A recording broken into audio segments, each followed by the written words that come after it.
సుమారుగా 2004 వరకు ఆయన తీసుకున్న సంస్కరణలు చూస్తే నిజంగానే తమ్ముడు మొన్న ఆది అన్నాడు ఎన్నో సినిమాలు తీయచ్చు, అందులో సినిమాలు తీశారు కూడా. ఆ రోజు ఉమ్మడి ఆంధ్రప్రదేశ్లో విజన్ 2020 విజన్ పెట్టారు. నేను చెప్పానప్పుడు నేను చదువుకుంటున్నాను సార్, మీ 2020 విజన్ టైంలో మీ 2047 విజన్కి మీ మంత్రివర్గంలో నేను ఒక మంత్రిగా ఉన్నాను సార్, అదే నా అదృష్టం అని చాలా సందర్భాల్లో సార్కి చెప్పా. జన్మభూమి కార్యక్రమం అన్నారు, క్లీన్ అండ్ గ్రీన్ అన్నారు, ఇంకుడు గొంతులు అన్నారు, డ్రిప్ ఇరిగేషన్ అన్నారు, విద్యుత్ రంగంలో సంస్కరణలు తీసుకొచ్చారు, ఐటీకి ప్రోత్సాహం ఇచ్చారు. అటువంటి సంస్కరణల నుంచి ఈ రోజు వరకు జన్మభూమి కార్యక్రమాన్ని కాదు, శ్రమదానం కార్యక్రమాన్ని చేశారు. 1995 నాటికి పరిస్థితి ఏందిరా అంటే జీతాలు కూడా ఇచ్చుకోలేని పరిస్థితుల నుంచి 2004 వరకు చూస్తే ఆ రోజు ఆంధ్రప్రదేశ్ని ఐటీ హబ్గా మార్చిన ఘనత కలిగిన నాయకుడు మన నాయకుడు. ఆ తర్వాత పార్టీ మారింది, ఆ తర్వాత ధనయజ్ఞం అన్నారు, ఏదోదో యజ్ఞాలు చేశారు, అవినీతి చేశారు. ఆఖరికి 2014 సరికి మళ్ళా మొత్తం భ్రష్టు పట్టించి మళ్ళా తిరిగి తీసుకొచ్చి దానికి యాడైంది రాష్ట్ర విభజన. అటువంటి రాష్ట్ర విభజన యాడైన తర్వాత అటువంటి సందర్భంలో ఈ రాష్ట్రాన్ని బాగు చేయగలిగే ఏకైక నాయకుడు చంద్రబాబు నాయుడు గారిని తలచిన ఆంధ్రప్రదేశ్ రాష్ట్ర ప్రజలు మళ్ళీ తిరిగి ఒక పట్టం కడితే ఆ రోజు కిరీటం అనుకోలే, ముళ్ళ కిరీటంలా భావించిన పరిస్థితి. అదొక ముళ్ళ కుర్చీ. ఎందుకంటే 16,000 కోట్ల రూపాయల లోటు బడ్జెట్ ఒకవైపు అయితే, ఒకవైపు నుంచి జనాభా ఎక్కువ, ఎక్కడ వనరులు ఉన్నాయో తెలియదు, కూర్చోడానికి కుర్చీ లేదు, చెప్పుకోవడానికి రాజధాని లేదు, ఏం చేయాలో తెలియని పరిస్థితుల్లో, ఎటువైపు వెళ్ళాలో తెలియని పరిస్థితిలో ఆ దార్శనికత కలిగిన నాయకుడు తాలూకా నాయకత్వం, ఆ విజనరీ నాయకుడు తాలూకా నాయకత్వం మనకి ఆ రోజే ఒక అమరావతిని తీసుకొచ్చి పెట్టింది, ఆ రోజే ఒక పోలవరానికి తీసుకొచ్చి పెట్టింది, ఆ రోజే పోలవరం కూడా ముందుకెళ్ళిన పరిస్థితి కనిపించింది. కియా మోటార్స్ లాంటి ఎన్నో సంస్థలు వచ్చినాయి. ఐటీని కూడా ఇక్కడ కూడా డెవలప్ చేయాలని వైజాగ్ని సెంట్రిక్గా చేసుకొని ఆ రోజు ఐటీని డెవలప్ చేసిన పరిస్థితి. ఇలా చూసుకుంటే ఎన్నో సంక్షేమ కార్యక్రమాలు. ఆ రోజు డబ్బులు లేకపోయినా 200 రూపాయల నుంచి 2,000 రూపాయల వరకు పెన్షన్ పెంచిన ఘనత కూడా గౌరవ ముఖ్యమంత్రి గారిది. పసుపు కుంకుమ ఇచ్చి ఆడబిడ్డలను ఆదుకున్న పరిస్థితి కూడా గౌరవ ముఖ్యమంత్రి గారిది. ఆ రోజు నుంచి ఈ రోజు వరకు కూడా మనం చూసుకుంటే ఎన్నో సంస్కరణలు తీసుకొచ్చారు. తర్వాత స్టార్ట్ అయిందండి అసలు బ్యాండ్ బాజా. ఏ దృష్టి తగిలిందో తెలియదు కానీ ఆంధ్రప్రదేశ్ రాష్ట్రానికి ఏదో అంటారు కదా, ఏ చెడుపు తగిలిందో తెలియదు కానీ ఆంధ్రప్రదేశ్ రాష్ట్రానికి 2019-24 నిజంగా చెప్పాలంటే ఒక డిస్ట్రాక్షన్. ఎలాంటి డిస్ట్రాక్షన్, ఎలాంటి విధ్వంసం అంటే ఇందాక చాలామంది నాయకులు చెప్పారు విధ్వంసం ఎప్పుడెప్పుడు విన్నామా అని. కానీ ఏ రోజైనా 2014లో సీఎంగా ముఖ్యమంత్రి చంద్రబాబు నాయుడు గారు సంతకం పెట్టేది పెన్షన్ల సంతకం పెట్టారు.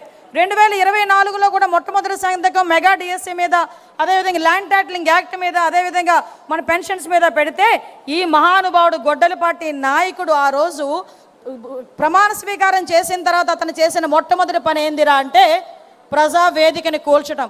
ఎంత సైకో కాకపోతే అదే ప్రజావేదికలో కూర్చుంటాడంట, అదే ప్రజావేదికలో ఐఏఎస్ ఆఫీసర్లతో మీటింగ్ పెడతాడంట, బయటకు వచ్చి దీన్ని కూల్చేయండి అని చెప్పాడంటే ఆ రోజు నుంచి సైకో పరిపాలన కొనసాగింది అని చెప్పడానికి అది మొట్టమొదటి ఉదాహరణగా మనం భావించవచ్చు.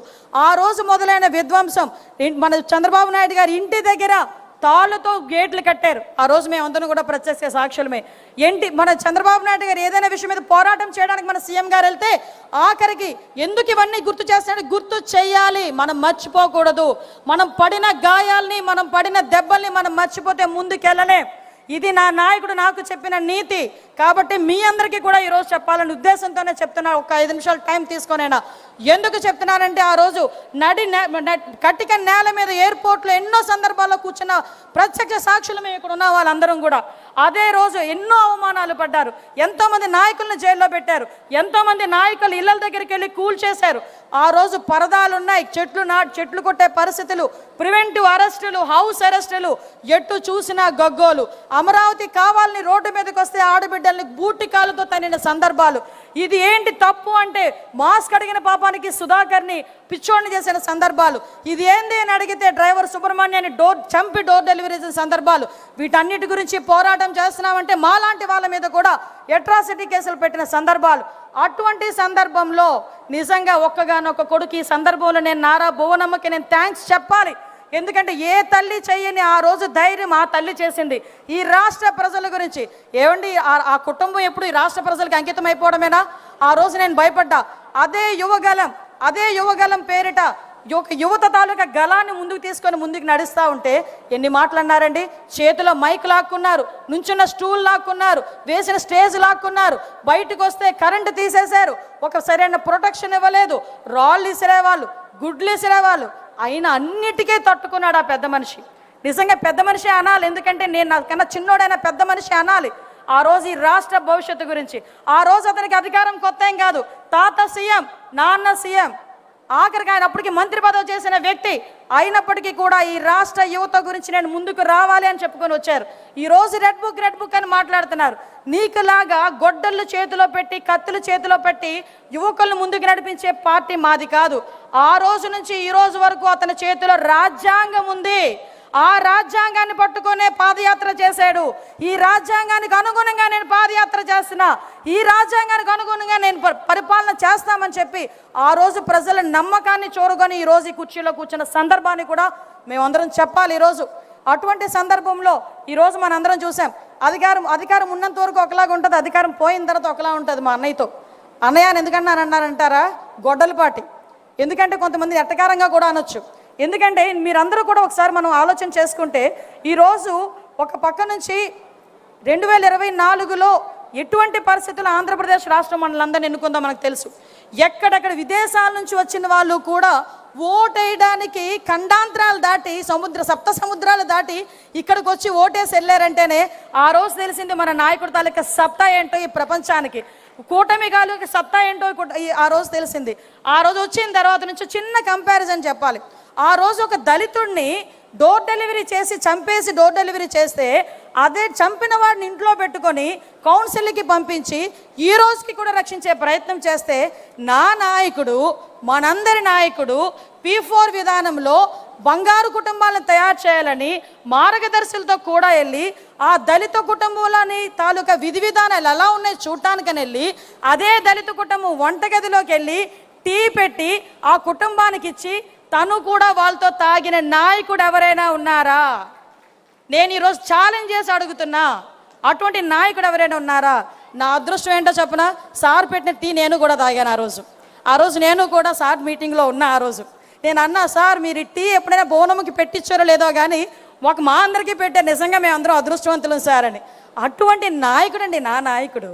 ఏం మాట్లాడతావయ్యా జగన్మోహన్ రెడ్డి, నువ్వు అక్కడెక్కడో కూర్చొని ఏం రాజకీయాలు చేస్తావయ్యా? నీ రాజకీయం ఎలా ఉంటుందో చెప్పనా? బాపట్లలో వరదలు వచ్చి రైతులందరూ కూడా నష్టపోయారంటే వరి కంకులు మునిగిపోయి మనమైతే ఏం చేస్తామండి, ప్యాంటు సగానికి మడత పెట్టేస్తాం. మా సార్ అయితే అది మడత కూడా పెట్టరు, దిగిపోతారు, ఆ బురదలోకే దిగిపోయి ఏం జరిగిందని చూసుకొని దగ్గరికి వెళ్ళి రైతు భుజం మీద చేసి మాట్లాడొస్తారు.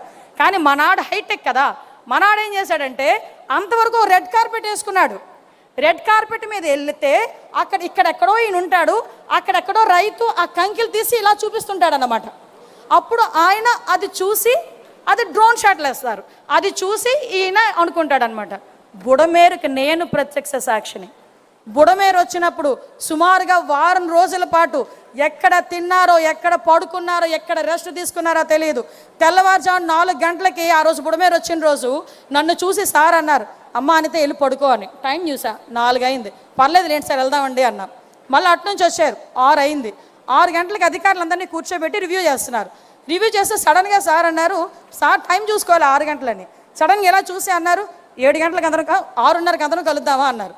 కార్తికేయ మిశ్రా గారు కూడా ఆ రోజు IAS ఆఫీసర్ ఉన్నారు. ఇలా చూసి ఇంకెందుకు సార్ ఇక్కడే ఉండిపోతాం సార్, మీరు వెళ్ళి కాసేపు రెస్ట్ తీసుకొని రండి సార్ అన్నారు. అప్పటి వరకు మేము కూడా టైం చూడలే. అప్పుడు టైం 6. అంటే ఆ రోజు డే మొదలుకొని నెక్స్ట్ డే వరకు కూడా నీటిలోకి దిగారు, నీటిలో చూశారు, బురదలోకి దిగారు. ఆఖరికి మళ్ళా తిరిగి ఒక సామాన్యమైన పరిస్థితి వచ్చినంత వరకు కూడా ఆ ప్లేస్ని వదిలి కూడా రాలేదు. అది నా నాయకత్వం అంటే. ఏం మాట్లాడతాడు ఈరోజు కూర్చొని? ఈరోజు మనం అధికారంలో ఉంటేనే నాయకత్వం చేయడం కాదు. ఈరోజు సార్ సిద్ధాంతం ఎలా ఉంటుందంటే, అధికారం కోల్పోయినప్పుడు బాధపడడం కాదు, అధికారం లేకపోయినా అధికారం ఉన్నా కూడా పేదవాడికి సేవ చేసి లేకపోయినప్పుడు ఆయన బాధపడే తత్వం ఉన్న నాయకుడు. కాబట్టి అధికారం ఉన్నా లేకపోయినా నేను ప్రజల పక్షాన పోరాడతాను అని చెప్పి ఆ రోజు నుంచి ఈ రోజు వరకు కూడా పోరాటం చేస్తూనే ఉన్నారు. ఎందుకు చెప్తున్నానంటే మళ్ళా వాళ్ళు తిరిగి మొదలుపెట్టారు. మొన్నటి వరకు ఎలక్షన్ ముందు వరకు వివేకానంద రెడ్డి హత్య చంద్రబాబు నాయుడు గారు చేయించారని నారాసుర రక్త చరిత్ర అని ఒక గొడ్డలు పెట్టారు. ఈ 5 సంవత్సరాలు అతగాడే కదండి సీఎం. అతగాడే కదా 5 సంవత్సరాలు సీఎం 19 నుంచి 24 వరకు, వాళ్ళ బాబాయ్ చనిపోయిన తర్వాత 5 సంవత్సరాల వరకు. మరి ఆ రోజు ఏం చేశారండి అని అడుగుతుంది నేను కాదండి బాబోయ్, వాళ్ళ చెల్లెళ్ళు అడుగుతున్నారు. ఆ సునీతమ్మన ఆ పక్కనున్న బాబు ఆవిడ షర్మిలమ్మ అడుగుతున్నారు. కనీసం ఆ రోజు మాట్లాడకుండా మళ్ళీ ఈ రోజు నిన్న మొన్న బయటకు వచ్చి చంద్రబాబు నాయుడు గారే చేశారంట. అంటే చెప్పేవాడికి అదే అంటారు కదా, వినేవాడు లోకువా అని. ఈరోజు మేము ప్రజలు వింటున్నారు అనుకొని నోటుకు వచ్చినట్టు చెప్పే సందర్భాలు. నేను ఒకటే చెప్తున్నా, ఇక్కడ చాలామంది కొన్ని లక్షల మంది తెలుగుదేశం పార్టీ కార్యకర్తలు కూర్చున్నారు, కొన్ని లక్షల మంది తెలుగుదేశం పార్టీ కార్యకర్తలు వింటున్నారు మన దిశానిర్దేశం. ఈరోజు ఎంతో కష్టపడి ఇంకో 2028కి అనుకుంటా సార్కి 50 సంవత్సరాలు పూర్తయితే రాజకీయంగా ఒక నాయకుడిని చూశానండి నేను, నిజంగా ఏకైక నాయకుడిని చూశాను. ఈరోజు నా సీక్రెట్లు ఎవరికైనా చెప్తే నాయకుడి కింద ఎదుగుతాడేమో అనుకుని భయపడే నాయకుల్ని కూడా నేను చూశాను. కానీ 50 సంవత్సరాలుగా ఆయన అక్కడ ఇంచుమించుగా 50 సంవత్సరాలు రాబోతున్న రాజకీయ చరిత్ర కలిగిన నాయకుడిగా మమ్మల్ని కూర్చోబెట్టి, మా మంత్రుల్ని కూర్చోబెట్టి ఏం చెప్తారో తెలుసా? నేర్చుకోండి అయ్యా, నేను చెప్తాను, చాలా చెప్తాను, మీకు వినే ఓపిక ఉంటే నేను చెప్పడానికి సిద్ధంగా ఉన్నా. మీరు రాజకీయం నేర్చుకోండి, అడ్మినిస్ట్రేటివ్ నేర్చుకోండి అని చెప్పి మాకు లాంటి వాళ్ళందరినీ కూడా సింగపూర్ పంపిస్తే అది కూడా వాళ్ళకి వేరే రకంగా ఆలోచించుకున్నారు.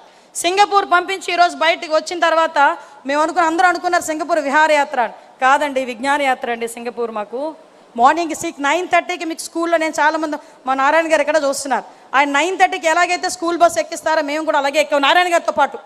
నారాయణ గారు కూడా ఆ రోజు 9:30కి స్కూల్ బస్ ఎక్కినట్టుగా కారు ఎక్కాం. ఎక్కి ఈవినింగ్ 7, ఒక్కొక్కసారి 7:30కి కూడా ఎక్కిన సందర్భాలు కూడా ఉన్నాయి. అటు నుంచి 7 o'clock తీసుకొచ్చి పడేసేవారు మమ్మల్ని. Of course it's a wonder. నిజంగా అలాంటి చోట నేర్చుకోవాలి. ఎందుకు చంద్రబాబు నాయుడు గారు నేర్చుకోమంటారని చెప్పడానికి అదొక ఉదాహరణ. ఇలాంటి నాయకుడు ఉన్న తర్వాత, ఇలాంటి వ్యక్తిత్వం ఉన్న తర్వాత ఇంకొకటి చెప్పి నేను ముగిస్తానండి. ఎందుకంటే మత్స్యకార భరోసా కింద మొన్న రీసెంట్గా చంద్రబాబు నాయుడు గారు ఒక ఇంటికి వెళ్ళారు. నిజంగా వెళ్ళాలనుకుంటే ఈ ఊర్లో కూర్చొని బటన్ నొక్కొచ్చు. ఎందుకంటే అతగాడు ఇంతకుముందు బటన్ నొక్కేవాడు బయటకు వెళ్ళాడంటే పరదాలు కట్టాలి, లేకపోతే చెట్లు నరకాలి, ఇంచుమించు 5,000 మంది పహారా ఉండాలి, గంతకాలు తవ్వాలి. నిన్నే చెప్పారు సార్, గంతకాలు తవ్వేవారంట చుట్టూను. నల్ల చున్ని వేసుకోకూడదు, నల్ల బుట్టు పెట్టుకోకూడదు, నల్ల రిబ్బన్ కట్టుకోకూడదు, అతగాడు అన్ని ఆంక్షలు ఉండేవి. కానీ మన నాయకుడు ఏం చేస్తున్నారంటే, ఒక సంక్షేమ పథకం ఇవ్వాలంటే నేరుగా వాళ్ళ ఇంటికి వెళ్ళి కూర్చుంటున్నారు. వాళ్ళ ఇంటికి వెళ్ళి ఉండడమే కాకుండా వాళ్ళు చేపలు ఎలా కొంటున్నారు, ఎలా అమ్ముతున్నారు, జీవన విధానాలు తెలుసుకొని ఆయన వాళ్ళతో పాటు, నేను ఎందుకు ఇది మెన్షన్ చేస్తున్నానంటే వాళ్ళతో పాటు కింద కూర్చొని భోజనం చేశారు. కొంతమంది నాయకులు ఉంటారండి, కొబ్బరికాయ కొట్టాలంటే పంతులు వెళ్ళి రాయి ఎత్తారు పైకి. కొబ్బరికాయ కొట్టాలంటే పంతులు రాయి ఎత్తితే అప్పుడు కొబ్బరికాయ కొడతాడు. అలాంటి వాళ్ళు కూడా ఇతని తాలూకు వయసు గురించి మాట్లాడుతున్నారంటే ఇంక సిగ్గుందా అని అడుగుతున్నాను ఈరోజు. అటువంటి ఒక సైకో గొడ్డలి పార్టీ నాయకులు మళ్ళా బయటికి రావడానికి, కళ్ళబొల్లి బాటలు బయటికి రావడానికి ప్రయత్నం చేస్తున్నారు. నేను ఒకటే చెప్పబోతున్నా ఈరోజు ఒకటే చెప్పబోతున్నా. మన నాయకులందరూ ఉన్నారు, కార్యకర్తలు ఎలాంటి వాళ్ళు మనకు తెలుసు. ఈరోజు గౌరవ నారా లోకేష్ గారు ఈరోజు ఎన్నో కంపెనీలు తీసుకొచ్చి, ఇంకొక విషయం చెప్పాలి, మన సాధారణంగా మన ఇంట్లోనే జంజీస్ అని జనాల్ఫాస్ జనరేషన్స్ అన్నీ ఉన్నాయి. వాళ్ళకి అర్థం కానిది ఏంటంటే మా జనరేషన్కి ఉద్యోగాలు ఇచ్చింది ఆయనే, ఇప్పుడున్న జనరేషన్కి ఉద్యోగాలు ఇస్తున్నది ఆయనే, జనాల్ఫాకి కూడా ఉద్యోగాలు ఇవ్వబోయేది ఆయనే. దానికి సంబంధించిన కార్యాచరణ 2047 వరకు చేతిలో పట్టుకొని తిరుగుతున్నారండి ఈయన. ఇలాంటి వ్యక్తులు ఉన్నంత వరకు జనాల్ఫా కాదు కదా, జంజీస్ కాదు కదా, ఎవరైనా చదువుకుంటే చాలు మీ ఇంటికి ఉద్యోగాలు తీసుకొచ్చే స్థాయికి మేము తీసుకొస్తామని గౌరవ నారా లోకేష్ గారు ముందుకొచ్చి చెప్పే సందర్భాలు కూడా ఉన్నాయి. ఇంకా 28 సెకండ్లు ఉంది సార్. ఇంకొక విషయం కూడా చెప్తున్నాను సార్, నారా లోకేష్ గారు తీసుకొస్తున్న ఐటీ కంపెనీలకి ఇంతకుముందు మేము చదువుకునేటప్పుడు ఉద్యోగాల గురించి మేము వెయిట్ చేసేవాళ్ళవి. కానీ ఇప్పుడున్న జనరేషన్ ఏం అదృష్టవంతులయా, ఉద్యోగాలు మీ గురించి వెయిట్ చేస్తున్నాయి. That is Gen Zs. నిజంగా చెప్పాలంటే అదృష్టవంతులు అని చెప్పి ఈరోజు చెప్పాలి. అటువంటి నాయకులు ఉన్న చోట, అటువంటి నాయకత్వం పనిచేస్తున్న చోట దీన్ని నిలబెట్టుకోవాల్సిన అవసరం ఉంది, దీన్ని సస్టైన్ చేయాల్సిన అవసరం ఉంది. మన రాష్ట్రం బాగుపడాలన్నా, మన కుటుంబాలు బాగుపడాలన్నా, మన విలువలు పెరగాలన్నా, మన గౌరవంగా బతకాలన్నా ఈ గండియే కూటమి గవర్నమెంట్ ఈరోజు ముందుకెళ్లాల్సిన అవసరం ఉంది. ఇంకో 15 సంవత్సరాలు కాదు, 20 సంవత్సరాలైనా ఇదే గవర్నమెంట్ ముందుకెళ్తేనే 2047 నాటికి ప్రపంచంలోనే మొదటి స్థానంలో ఆంధ్రప్రదేశ్ ఉంటుంది అని రాసి పెట్టుకోమని ఈ మహానాడు సాక్షిగా చెప్తున్నా. దీనికి ప్రతి ఒక్క కార్యకర్త కూడా ముందుకు రావాలి.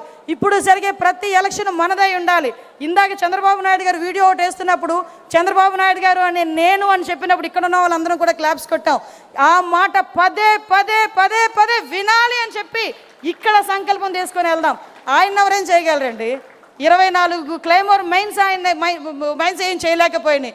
ఆయన దృఢ సంకల్పం అలాంటిది, అతని తాలూకా తపన అలాంటిది. మనకి ఏదైనా మంచి చేయాలని తపన, అటువంటి తపన కలిగిన నాయకుడు, యువ నాయకుడు, తపన కలిగిన యువ నాయకుడు సారథ్యంలో ఈరోజు మనందరం పనిచేస్తున్నాం. దీనికి మనందరం గర్వపడుతూనే దీన్ని ముందుకు తీసుకెళ్లే బాధ్యత కూడా మనందరం కూడా తీసుకుందామని మీకందరికీ కూడా తెలియజేసుకుంటూ, ఒక మంచి రాజకీయ తీర్మానం, ప్రెస్టేజ్గా ఉండే ఒక రాజకీయ తీర్మానం మీద మాట్లాడే అవకాశం, దాన్ని బలపరిచే అవకాశం ఇచ్చినందుకు మరొక్కసారి మీ అందరికీ కూడా మనస్ఫూర్తిగా పాదాభివందనం చేసుకుంటూ, నా నాయకుడికి, నా పార్టీకి నేను, నా కుటుంబం ఎల్లప్పుడూ రుణపడి ఉంటామని తెలియజేసుకుంటూ సెలవు తీసుకుంటున్నా. జై హింద్, జై తెలుగుదేశం.